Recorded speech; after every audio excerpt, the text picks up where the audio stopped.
Hello dear students, welcome to all of you. तो next हम आज क्या बात करने वाला है।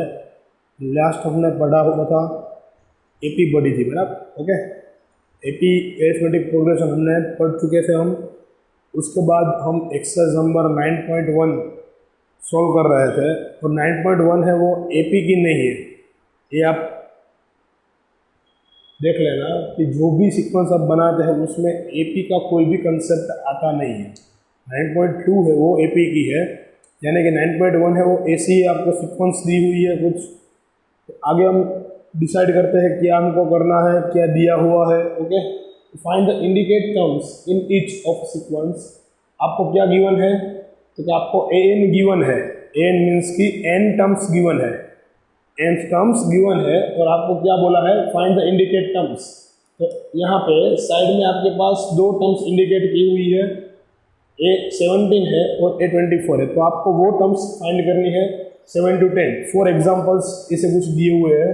तो फर्स्ट एग्जाम्पल्स की मैं बात करूँ, मेरे पास एन क्या गिवन है, 4n-3। अब मैं क्या चाहता हूँ, A17 चाहता हूँ, उसका मतलब n = 7 पुट करता हूँ तो मुझे A17 मिलेगा। तो ऐसा ही करना है और कुछ करना नहीं है।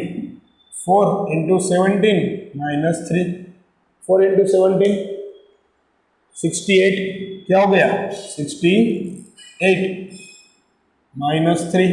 तो A17 कितना मिलेगा 65। अगेन if 24 बोल रहा है तो उसका मतलब again we can say that n = 24 put करते हैं इसमें। तो A24 क्या मिलेगा, तो 4 × 24 - 3, 4 × 24 कितना हो गया 96 -3। तो ये कितना मिलेगा हमको 93। A24 हमको मिल गया 93। ओके, ऐसे ही सेकेंड में आपको करना है A7। आपको पूछा गया है क्या, यहाँ पे A7 फाइंड करना है आपको। A7 के लिए हम क्या बोलते हैं, आपके पास गिवन है AN = n² divide by 2 power n, divide by 2 power n। और आपको फाइंड करने को बोला है A7। तो A7 का मीन्स है n = हम 7 पुट करते हैं तो n = 7 ले लेते हैं। A7 हमारे पास क्या बन के आएगा, n की जगह पे 7 डाल दीजिए तो यहाँ पे बन जाएगा 2⁻7, 2⁻7। ओके, तो n की प्लेस में मैंने 7 डाला तो 7⁻2 49 हो गया यहाँ पे। और डिनोमिनेटर में क्या बनेगा, तो आपको पता है 2⁻4 यानी कि 16 × 8 128 के आसपास कुछ बनने वाला है। यहाँ आपको पता है 2⁻7 का मतलब क्या है, 2 लिख लीजिए आप 7 टाइम्स, ऐसा लिखते हैं। ये 3 टाइम्स, ये 3 टाइम्स और ये 1 टाइम्स। इसका मतलब है 8, इसका मतलब है 8 × 2, 8 × 8 64 × 2, 64 × 2 कितना आएगा 128। तो उसका मतलब ये मैं यहाँ से इरेज कर देता हूँ। ओके, तो इसका मतलब 49/128। कुछ भी यहाँ पे कैंसल आउट होने वाला नहीं है, क्योंकि ऊपर जो दिया हुआ है वो 7 का स्क्वायर, नीचे दिया है 2⁻7 है। तो 2 और 7 में कुछ भी कैंसल नहीं होता है। तो यहाँ पे आंसर क्या बनेगा 49/128। ओके, तो नेक्स्ट हम बात करते हैं 9 वाला है मेरे पास। ये आप फटाफट से स्क्रीनशॉट ले ले, आगे मैं लिखता हूँ। यहाँ पे 9 वाला एग्जाम्पल है, क्या दिया हुआ है,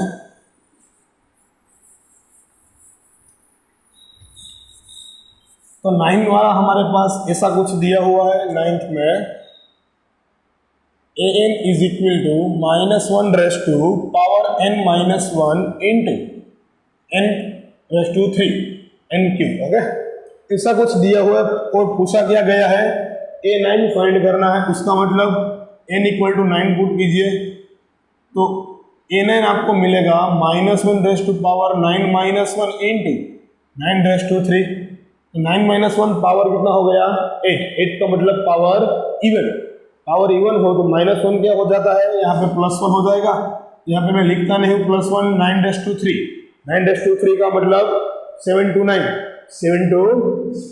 क्या आएगा यहाँ पे आंसर, सॉरी 7 to 9, n आपको मिलेगा 7 to 9। ओके, और लास्ट में 10th वाला आपके पास गिवन है, तो 10th वाला क्या है यहाँ पे, n आपके पास है 10th में, n is equal to n into n minus 2 divide by n plus 3। और आपको पूछा गया है यहाँ पे A20 चाहिए, A20 का मतलब n इक्वल टू 20 पुट करो यहाँ पे, तो 20 into 20 minus 2, 20 minus 2 divide by 20 plus 3, तो क्या आएगा बच्चों हमारे पास 20 इंटू 18 डिवाइड बाई 23 तो आपको पता है प्राइम नंबर है 23, तो प्राइम नंबर हो उसका मतलब क्या है, वो कैंसिल किसके साथ होगा, किसी के साथ नहीं।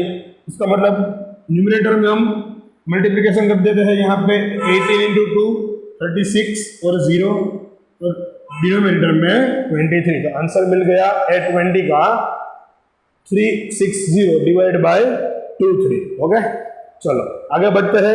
एग्जाम्पल नंबर 11 to 13 है, उसमें क्या बोला है, right the first 5 terms of a sequence and obtain corresponding series. आपको दिया हुआ है यहाँ पे A1 और AN जनरेट करके यहाँ पे दिए हैं, आपको फर्स्ट 5 टर्म्स फाइंड करने, उसका मतलब फर्स्ट वाला तो आपके पास है ही, आपको और 4 फाइंड करने हैं, 4 टर्म्स जो बाकी है वो फाइंड करने हैं, और उसका कोरस्पॉन्डिंग सीरीज का मतलब क्या होता है, सम ऑफ द n टर्म्स, उसका कोरस्पॉन्डिंग सीरीज भी आपको फाइंड करनी है यहाँ पे। ओके,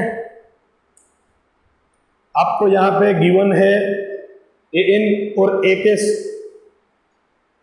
सिवा कुछ यहाँ पे गिवन नहीं है, आप देख लेना।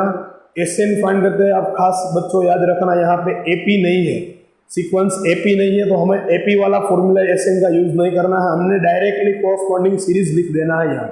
ओके, तो फर्स्ट वाला मैं यहाँ पे लिखता हूँ, क्या दिया हुआ है 11th में दिया हुआ ऐसा कुछ है, A1 आपके पास 3 है, AN आपके पास AN minus 1 divide by, sorry यहाँ पे दूसरा मैंने गलत से लिख लिया, AN आपके पास क्या गिवन है, AN आपके पास गिवन है यहाँ से 3AN माइनस 1 प्लस 2।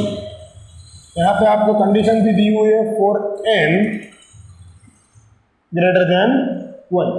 आपको कंडीशन क्या गिवन है यहाँ पे, n ग्रेटर देन 1, उसका मतलब क्या है, आप n की वैल्यू 1 से बिगर वैल्यू जो आती है आपके पास, 1 से ग्रेटेस्ट वैल्यू, वो आप यूज कर सकते हैं। क्यों, क्योंकि यहाँ पे जो 1 डालते हैं आप, तो 1 माइनस 1 यहाँ पे 0 बन जाएगा। A0 का कोई मतलब नहीं होता सीक्वेंस, A0 का कोई मतलब होता नहीं है। यहाँ पे A1 है, A2 है, A3 है, A0 कहीं भी आपने देखा नहीं है यहाँ पे। ओके, तो A0 बनना नहीं चाहता है यहाँ पे, तो इसका मतलब आपको रिस्ट्रिक्शन दिया हुआ है n ग्रेटर देन 1। तो हम फर्स्ट ऑफ ऑल कितनी टर्म फाइंड करना चाहते हैं, A1 से लेके A5 तक की। तो मैं A1 तो हमारे पास गिवन है, A2 फाइंड करने के लिए यहाँ पे कितना पुट करूंगा, 2 पुट करूंगा। इसका मतलब put n equal to 2, put n equal to 2, we get, यहाँ पे आपको ऐसा लिखना है एग्जाम्स में, क्योंकि ऐसा कुछ आप डेकोरेट करोगे तो आपका पेपर बहुत ही बढ़िया लगेगा। मेरे जैसे लिखोगे तो आपका पेपर अच्छा दिखेगा, बिल्कुल दिखेगा अच्छा, और यहाँ पे मार्क्स भी कट नहीं करेंगे कोई, बट ये डेकोरेट करेंगे आप तो थोड़ा अच्छा दिखने वाला है यहाँ पे। तो मैं ऐसे लिखता हूँ put n equal to 2, we get A2। तो यहाँ पे n इक्वल टू मैंने 2 पुट किया, तो n की जगह 2 पुट कर दूँ, 3 इंटू A2 माइनस 1 प्लस 2, तो कितना बनेगा 3। A2 का मतलब ये यहाँ पे 2 माइनस 1 आ जाएगा, प्लस 2। A1 हमारे पास ऑलरेडी गिवन है 3, तो 3 इंटू 3 प्लस 2 कितना बनेगा A2, तो 9 प्लस 2, इसका मतलब A2 हमारे पास आ गया 11। क्या आ गया, 11 आ गया। ओके, चलो now n equal to 3 put करते हैं, तो we get A3 is equal to, यहाँ पे 3 पुट करो, सॉरी 3 पुट गई है क्योंकि हमने पुट कर दिया, यहाँ पे 3 पुट करो तो क्या बनेगा, डायरेक्टली लिखो 3 माइनस 1 2 प्लस 2, यहाँ पे क्या बनेगा, तो 3 इंटू A2 का मतलब 11 प्लस 2, तो यहाँ पे बन गया 33 प्लस 2 कितना, A3 बन गया 35। ओके, A4 की बारी है। अब A4 क्या बनेगा, यहाँ पे आपको साफ साफ दिखाई देता है 3A1 प्लस 2, 3A2 प्लस 2, तो यहाँ पे ऐसा ही बनेगा symmetrically 3A3 plus 2, 3A3 plus 2 इसका मतलब क्या है, इसको A3 तो आपके पास गिवन है, तो 3 इंटू 35 प्लस 2, 3 इंटू 35 करेंगे तो आपके पास आएगा 105, 105 प्लस 2 क्या बनेगा A4 107, 107, ओके। और यहाँ पे मैं लिख देता हूँ A5, उसका मतलब n इक्वल टू 5 पुट किया है हमने, यहाँ पे n इक्वल टू 4 पुट किया है, लिख लेना आप। तो A5 क्या मिलेगा, तो आपको पता है सिमेट्रिकली 3A4 प्लस 2 मिलेगा, यहाँ से सिमेट्रिकली मैं लिखूँ यहाँ पे, तो क्या मिलेगा 3A4 प्लस 2, तो 3A4 की वैल्यू कितनी है हमारे पास 107, 3 इंटू 107 प्लस 2, 3 इंटू 107 आप करेंगे तो आपको मिलेगा यहाँ पे 321 प्लस 2, तो इसका मतलब 323, A5 मिल गया। आपके पास सीक्वेंस तो बच्चों बन गई यहाँ पे, तो आप लिख सकते हैं sequence here, our sequence is, first term कितनी है 3, सेकेंड है हमारे पास 11, थर्ड है 35, फोर्थ है 107 और 323 अप टू 4, यहाँ पे ऐसे लिख सकते हैं आप 35 प्लस 107 अप टू 4, और आपको कोरस्पॉन्डिंग सीरीज भी लिखनी है यहाँ पे इस सीक्वेंस की कोरस्पॉन्डिंग सीरीज में यहाँ पे लिख देता हूँ, कोरस्पॉन्डिंग सीरीज इज कितनी आएगी, तो इसके बीच में आप प्लस की साइन डाल दो, 3 plus 11 plus 35 plus 107 plus 323 plus up to 100, ऐसे करके आप लिख सकते हैं। ओके, करस्पॉन्डिंग सीरीज आपको मिल गई। ऐसे ही आपको दोनों एग्जांपल में करने हैं यहाँ पे, तो मैं एक आपको बता देता हूँ, एक आप होमवर्क में कर लेना। यहाँ पे 2 एग्जांपल आपके पास गिवन है, आप जो भी यहाँ पे करना चाहे होमवर्क में वो कर सकते हैं, या आप ऐसा करिए वीडियो को पॉज कर दीजिए, दोनों एग्जांपल आप होमवर्क में करिए, तो आपको पता चलेगा कि यहाँ पे क्या होने वाला है, मेरे से होगा या नहीं होगा, आपको खुद से पता चल जाएगा। तो यहाँ पे A1 आपको गिवन है, यहाँ पे रिस्ट्रिक्शन में ऐसा कुछ दिया है n ग्रेटर इक्वल टू 2, उसका मतलब यही है, ग्रेटर इक्वल टू का मतलब क्या है, 2 भी यूज कर सकते हो, 2 से बड़ी वैल्यू, उसका मतलब 1 से बड़ी वैल्यू हो गई। ओके, चलो तो ये आप कर लेने हैं अपने से सेल्फ में। 12 वाला 13 वाला है, मैं आपको यहाँ पे दिखा देता हूँ बोर्ड पे, तो ये स्क्रीनशॉट ले ले फटाफट से, टेक अ स्क्रीनशॉट। तो नेक्स्ट हम बात करते हैं 13 वाला एग्जाम्पल हमारे पास गिवन है उसकी।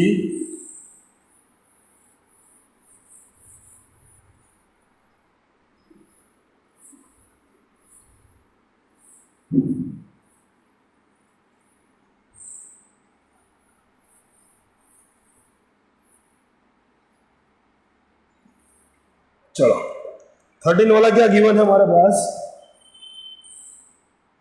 A1 है हमारे पास, A2 इक्वल टू, दोनों का इक्वल टू 2 आपको दिया हुआ है, और AN आपको यहाँ पे गिवन है AN माइनस वन, और आपको दिया हुआ है n ग्रेटर टू।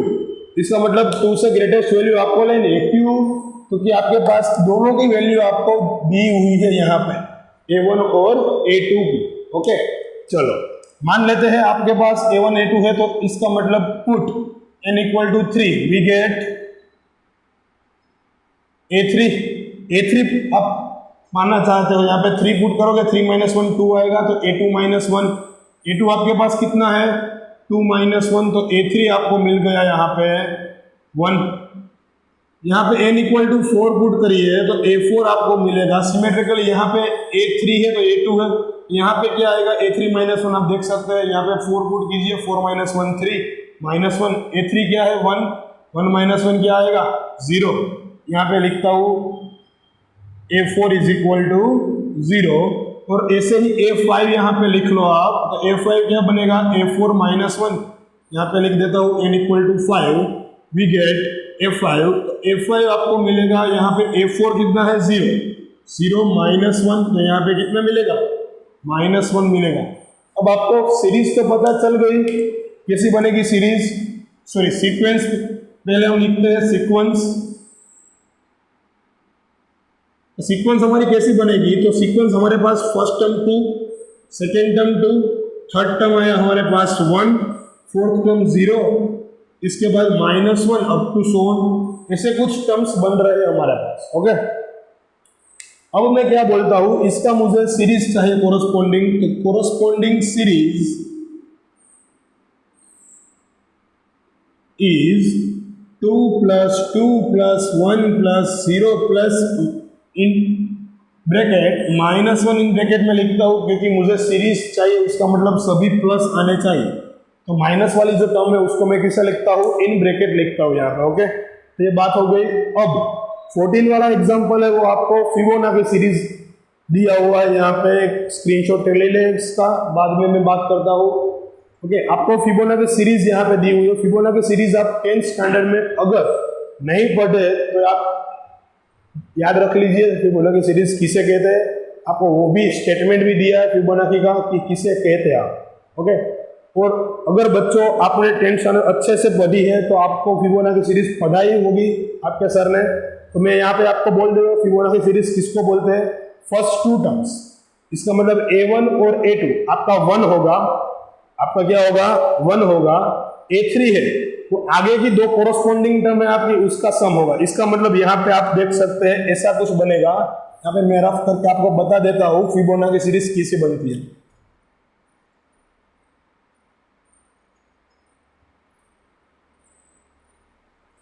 सीक्वेंस की बात करें फिबोनाची, तो A1 A2 आप ऐसे तो सीक्वेंस लिखते ही है AN। ओके, तो मैं क्या बोल रहा हूँ यहाँ पे आगे A4 A5 up to AN तक आएगा, तो A1 इक्वल टू A2 यहाँ पे ऑलवेज 1 होगा, ऑलवेज कितना होगा 1 होगा। ओके, और नेक्स्ट टर्म A3 क्या आएगी, तो कि आगे की दोनों टर्म है उसका सम आएगा, आगे की जो दोनों टर्म है उसका सम। इसका मतलब A4 क्या आएगी, आगे की दोनों टर्म A3 प्लस A2।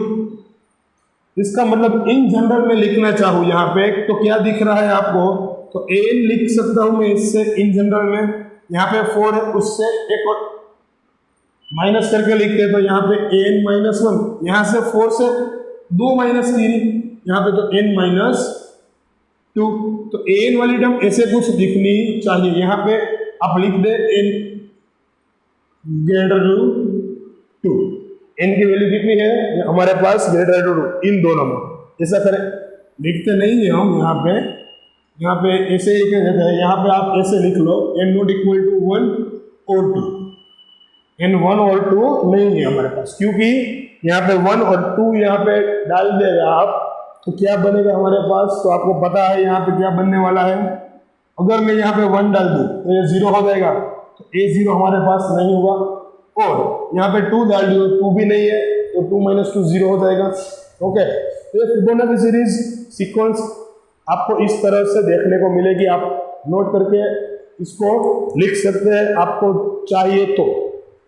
यहाँ पे कोई फोर्स नहीं लिखने का ये, क्योंकि ये आपके कोर्स में नहीं है, तो आप अच्छे से इसको याद रख ले, कहीं भी आपको ज़रूरत पड़ेगी फिबोनाची, तो फिबोनाची आप ऐसे लिख सकते हैं, आपको ऐसा याद होना चाहिए। ओके, तो नेक्स्ट 14 वाला एग्जाम्पल है, उसके बाद हम आज थोड़ी बहुत थियरी देखने वाले हैं एरिथमेटिक मीन की, क्योंकि आपके 9.2 एक्सरसाइज में एरिथमेटिक मीन का कुछ क्वेश्चंस दिए हुए हैं, तो एरिथमेटिक मीन भी हम आज पढ़ लेते हैं। ओके, तो आगे बात करते हैं 14 वाला एग्जाम्पल है। तो यहाँ पे 14 वाली एग्जाम्पल्स जो है वो आपके पास बोर्ड पे गिवन है। यहाँ पे तो क्या दिया हुआ है, फर्स्ट ऑफ ऑल तो फिबोनाची सीरीज है, आप सीरीज बोले सीक्वेंस बोले कोई भी फर्क नहीं पड़ता उसमें, क्योंकि सीरीज में सम लेते हैं हम और सीक्वेंस में टर्म बाय टर्म लेते हैं। ओके, तो फिबोनाची सीक्वेंस है, उसमें आपको ऐसा कुछ दिया हुआ था, मैंने आपको बता चुका हूँ आगे। तो आपको फाइंड क्या करना है, an + 1 डिवाइड बाई an, इसका मतलब ऐसी कुछ टर्म्स फाइंड करनी है किसके लिए, n इक्वल टू 1 to 5 के लिए। बहुत ही इजी है आपके पास गिवन, तो लिखते हैं हम put equal n equal to 1, we gate,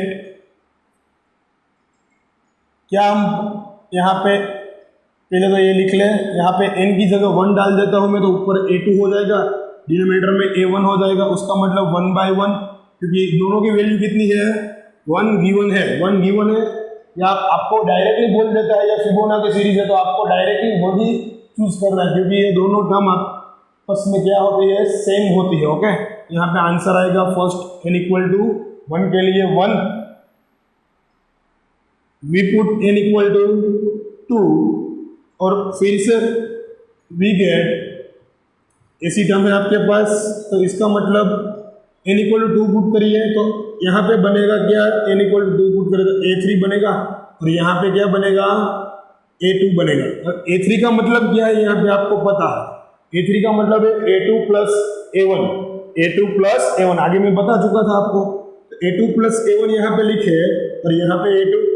अब क्या करेंगे, तो a2 का वैल्यू आपको पता है 1, a1 का वैल्यू पता है 1 + 1, डिनोमिनेटर में a2 का वैल्यू कितना 1, तो ये क्या आ गया, आंसर आ गया हमारा 2।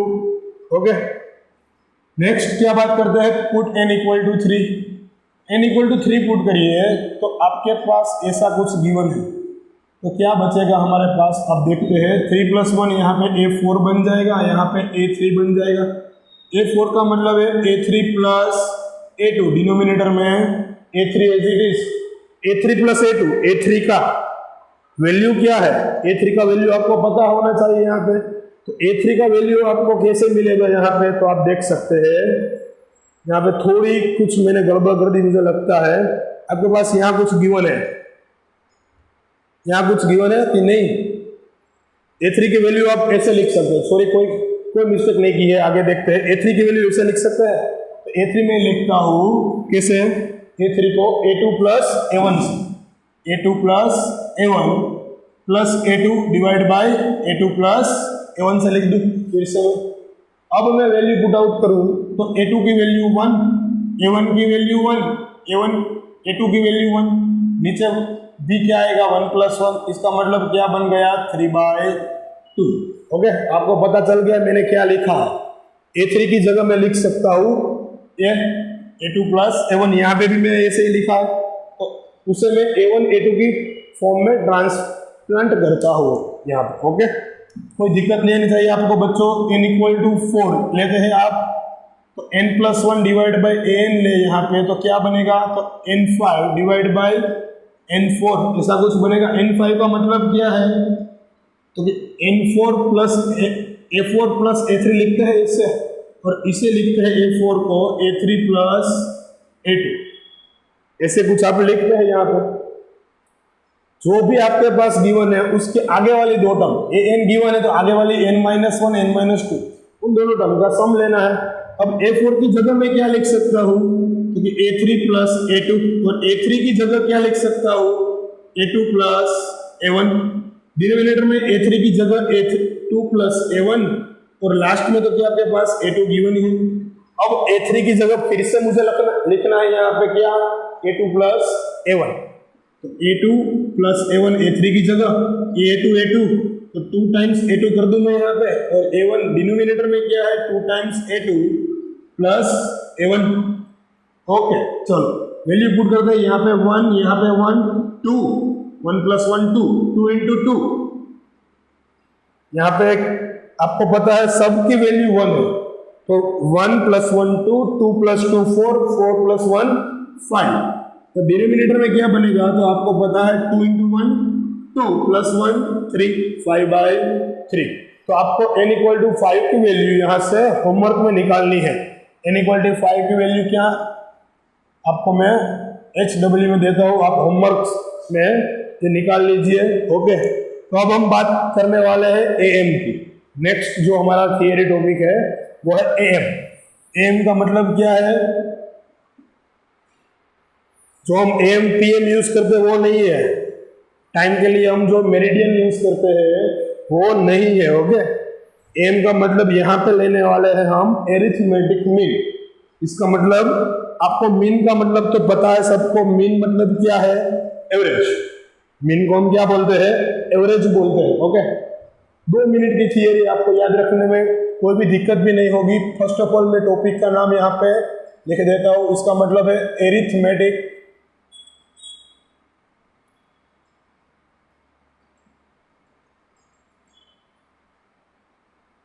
मीन। आपको याद रखना है 3 टाइप के मीन आएंगे, जितनी आपकी सीरीज उतने टाइप के मीन आएंगे। एरिथमेटिक मीन आएगी, ज्योमेट्रिक मीन आएगी, और यहाँ पे हार्मोनिक मीन भी आप पढ़ेंगे। ओके, तो एरिथमेटिक मीन क्या बोलता है, तो मैं ऐसा कुछ लिखता हूँ।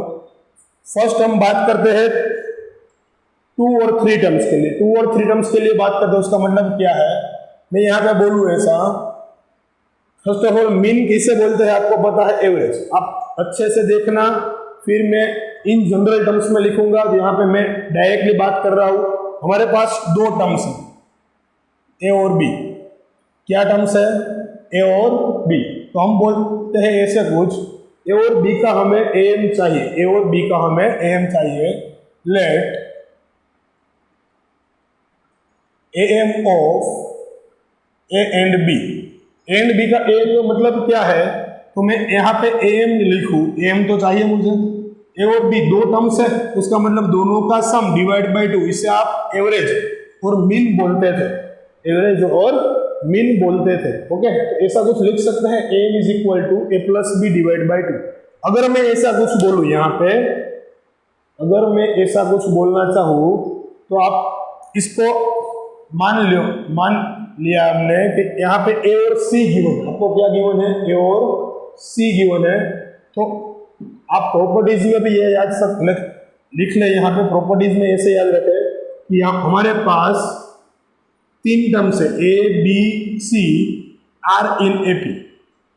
हम मान लेते हैं ये प्रॉपर्टीज वाली, स्टार वाली प्रॉपर्टीज लग देता हूँ मैं यहाँ पे स्टार की, क्योंकि यहाँ पे प्रॉपर्टीज में इसको ऐसे बोल रहा हूँ। किस लिए बोल रहा हूँ, क्योंकि आपको पता है यहाँ पे डिफरेंस लेते हैं आप, तो बी माइनस ए लेते हैं, सी माइनस बी भी लेते हैं। यहाँ पे डिफरेंस सी माइनस बी, इन दोनों का डिफरेंस और इन दोनों का डिफरेंस सेम ही रहता है, क्योंकि ये किस में है, एपी में है। उसका मतलब ये दोनों सेम है।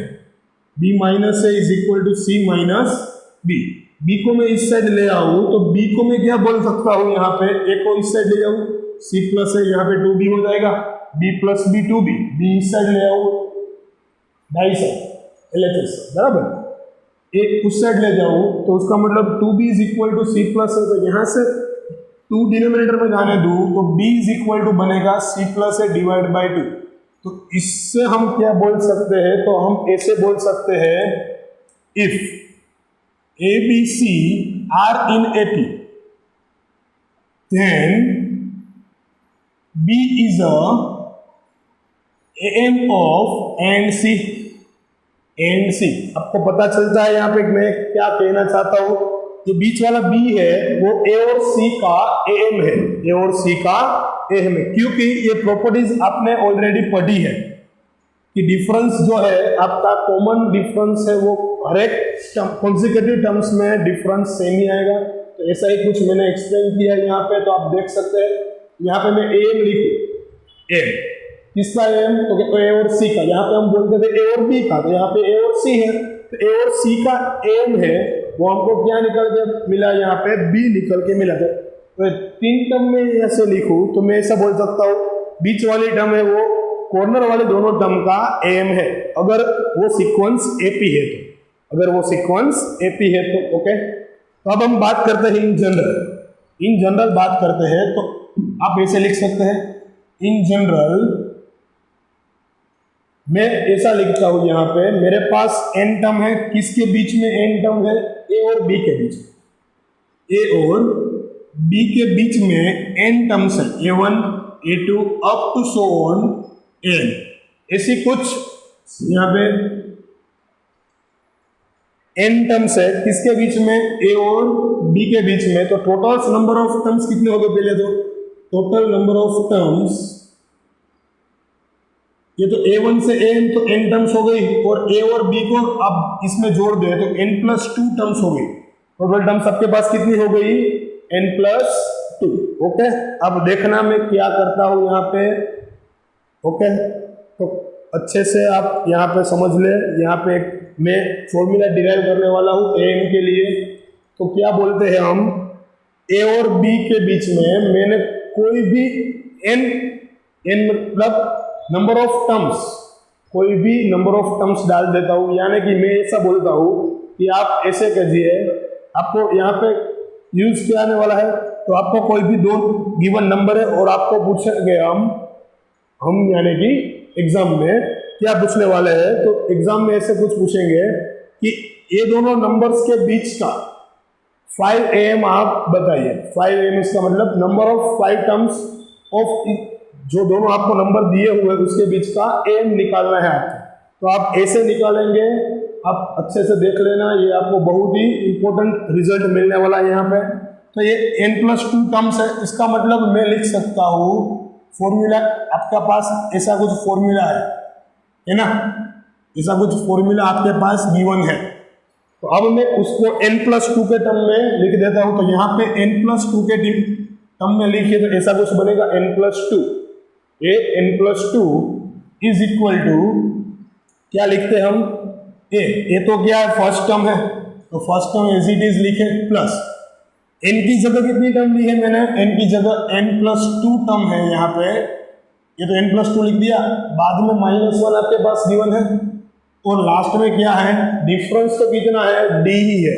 यहाँ पे डिफरेंस कितना है, कॉमन डिफरेंस d ही है, डिफरेंस में चेंज करता नहीं। ओके, अब आपको यहाँ से क्या देखने को मिलेगा, तो ये जो टर्म है n+2 वाली टर्म, ये टर्म कहलाएगी A1 वाली, A2 वाली, A3 वाली। आगे ये n+1 वाली टर्म हो जाएगी, क्योंकि यहाँ पे एक टर्म मैंने ऐड कर दी है n में। यहाँ पे एक टर्म है b वाली, जो क्या है n+2 वाली, इसका मतलब लास्ट वाली टर्म है। ओके, यहाँ पे a एज इट इज लिखे, यहाँ पे क्या बन जाएगा +2 -1, तो +1 दिखेगा आपको। तो यहाँ से मैं जनरेट कर पा रहा हूँ, यहाँ से a इस साइड ले आओ तो b माइनस है is equal to n+1 into D. तो आपको d की वैल्यू यहाँ पे मिल गई, डिनोमिनेटर में ले लूँ इसका n+1, तो d की वैल्यू आपको यहाँ से मिल गई b-a डिवाइड बाय n+1। ये जो रिजल्ट है बहुत ही इंपॉर्टेंट रिजल्ट है आपके पास, ये आपको आगे जाके बहुत हेल्प करने वाला है। अब अच्छे से एक बार मैं फिर से रिवाइज कर देता हूँ, अच्छे से देख लेना। इन जनरल में क्या बोलता हूँ, आपके पास कोई AP है और दो टर्म A और B मेरे पास है ऑलरेडी, उसमें मैं n टर्म्स ऐड कर देता हूँ। n टर्म्स ऐड करो, उसका मतलब क्या है, ये दोनों लास्ट टर्म है कॉर्नर की और बीच में A1 अप टू A मैं डाल देता हूँ। तो उसका मतलब टोटल नंबर ऑफ टर्म्स कितनी हो गई, n+2 टर्म हो गई। तो मैं इसका फॉर्मूला आपको पता है, n टर्म्स का फॉर्मूला आपको पता है। अब मैं क्या लगाता हूँ, यहाँ पे n+2 टर्म का फॉर्मूला लगा दूँ। तो n की जगह n+2 डालेंगे, ये फर्स्ट टर्म, तो फर्स्ट टर्म तो हमारे पास कितना है, a ही है, तो a लिख दूं। n की जगह n+2 -1 as it is, d as it is. आपको यहाँ क्या पता करना है कि ये दोनों टर्म के बीच का डिफरेंस कितना है, ये आपको पता करना है। ओके, तो n+2 एज इट इज लिखेंगे यहाँ पे, इसका मतलब तो लास्ट टर्म है, लास्ट टर्म हमारे पास है b, इसकी जगह b लिख दी। n+2 -1 इसकी जगह n+1 बन जाएगा। यहाँ पे सॉल्यूशन आप देंगे तो n+1 डिनोमिनेटर में ले जाऊं मैं, ये इस साइड ले आऊं और b - a के डिनोमिनेटर में n+1 ले जाऊं, तो d की वैल्यू मुझे यहाँ पे देखने को मिलेगी। जो d है वो हमारा क्या है, तो कि डिफरेंस है, वो किस में डिफरेंस है, am जो हम जनरेट कर पा रहे हैं a और b के बीच में कुछ टर्म्स हम जनरेट करते हैं, वो डिफरेंस हम यहाँ पे देख रहे हैं b - a अपॉन n+1। अब मैं आपको बता दूं, यहाँ अच्छे से आप देख लेंगे क्या पूछेंगे एग्जाम्स में। तो आपके पास कोई भी दो गिवन नंबर है a और b, उसके बीच में आपको क्या बोलेंगे, आप नंबर ऑफ am फाइंड कीजिए, कितने हैं, तो 5, आपको ऐसा बोला कि 5 नंबर आप फाइंड कीजिए, वो a और बीच के am है। तो यहाँ पे a1, a2, a3, a4 और a5, आपको ये 5 a1 to a5 फाइंड करने हैं। किस तरह फाइंड करेंगे, आपके पास ये दोनों गिवन नंबर हो गए, ये नंबर आपके पास ऑलरेडी हो गए, तो इसको हम क्या बोलते हैं, a2 बोलते हैं, उसका मतलब सेकेंड टर्म है। सेकेंड टर्म है। तो यहाँ पे डी वाली फॉर्मूला यूज करेंगे। एन किसको बोलते हैं आप? एन अब अच्छे से याद रखना, एन किसको बोलते हैं? एन आप बोलते हैं जो आपके पास कैपिटल ए वाली जो टर्म है उसका जो सफिशिएंट पार्ट में मैंने लिखा है, ओके, उसको हम एन बोलते हैं। यहाँ पे आपको 2 नहीं लेना है, ये सेकेंड वाली टर्म है, बट 2 लेना नहीं है। क्यों 2 नहीं लेना है? तो आपको पता होना चाहिए यहाँ पे n+2, उसका मतलब क्या है? ये n वाली टर्म है, ये नहीं बोल रहा हूं मैं, उसका मतलब क्या है? n+2 और n है वो तो आपके पास n टर्म्स आपने ऐड की है, ये 2 है वो ये 2 है, ए और बी, उसका मतलब n क्या है आपके पास यहाँ पे?